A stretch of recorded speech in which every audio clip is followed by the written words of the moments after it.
সকল জল্পনা কল্পনার শেষে নির্বাহী বিভাগের নিয়ন্ত্রণ মুক্ত হল বিচার বিভাগ।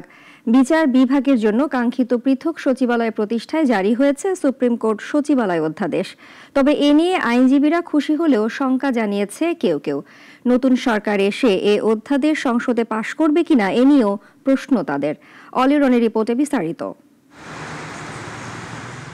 ঐতিহাসিক মাজদার হোসেন মামলার রায়ের ২৬ বছর পর নির্বাহী বিভাগের কর্তৃত্ব থেকে মুক্তি পেল বিচার বিভাগ। অতীতে সব সরকারি বোতলবন্দি ভূতের মতো সুপ্রিম কোর্টকে নিজেদের আয়ত্তে রেখেছিল। বিচার বিভাগের নাটাই নিজেদের হাতে রাখতে সংবিধানের ১১৬ অনুচ্ছেদ ব্যবহার করে ছড়ি ঘোরাতো আইন মন্ত্রণালয়। তবে রাজনৈতিক পট পরিবর্তনে অন্তর্বর্তী সরকার প্রধান বিচারপতি হিসাবে নিয়োগ দেন ডক্টর সৈয়দ রেফাত আহমেদকে। আর প্রথম ভাষণেই বিচার বিভাগের যে রোডম্যাপ দেন প্রধান বিচারপতি, সেখানে উল্লেখ ছিল পৃথক সচিবালয়ের কথা। এ নিয়ে সারা দেশে ছুটে বেড়ান তিনি।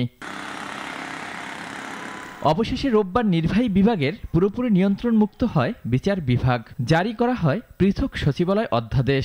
এই সচিবালয়ের সার্বিক নিয়ন্ত্রণ থাকবে প্রধান বিচারপতির হাতে। সুপ্রিম কোর্ট সচিবালয় অধীনস্থ আদালত ও প্রশাসনিক ট্রাইব্যুনাল নিয়ন্ত্রণ সংক্রান্ত প্রয়োজনীয় সকল প্রশাসনিক ও সাচিবিক দায়িত্ব পালন করবেন তিনি।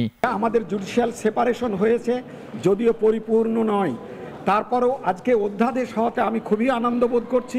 আমাদের নিম্ন আদালত প্রশাসনিক কর্তৃত্ব থেকে মুক্তি পেল এবং উপযুক্ত কর্তৃপক্ষ নামে আইন মন্ত্রণালয়ের অধীনে তাদের যে নিয়ন্ত্রণ ছিল সেটি এখন সম্পূর্ণভাবে প্রধান বিচারপতির অধীনে সচিবালয় কর্তৃক নিয়ন্ত্রিত হবে। কিন্তু প্রশ্ন থেকে যায়, এটি তো অধ্যাদেশ, নতুন সরকার আসার পর সংসদে পাশ করবে তো? তবে আশাবাদী আইনজীবীরা, সঠিক কথা নির্ভর করবে আসলে বাস্তবায়ন আমরা কিভাবে করছি তার উপরে।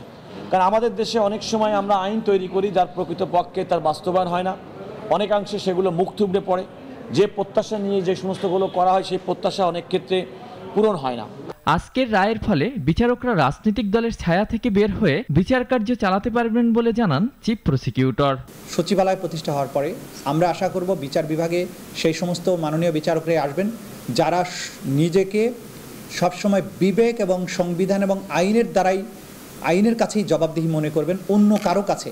রাষ্ট্রের বিভিন্ন অর্গান, রাজনীতিবিদ, প্রধানমন্ত্রী, প্রশাসনের কর্তা ব্যক্তি, নিজের প্রিয়জন, এগুলো কারো কাছে তিনি দায়বদ্ধ থাকবেন না।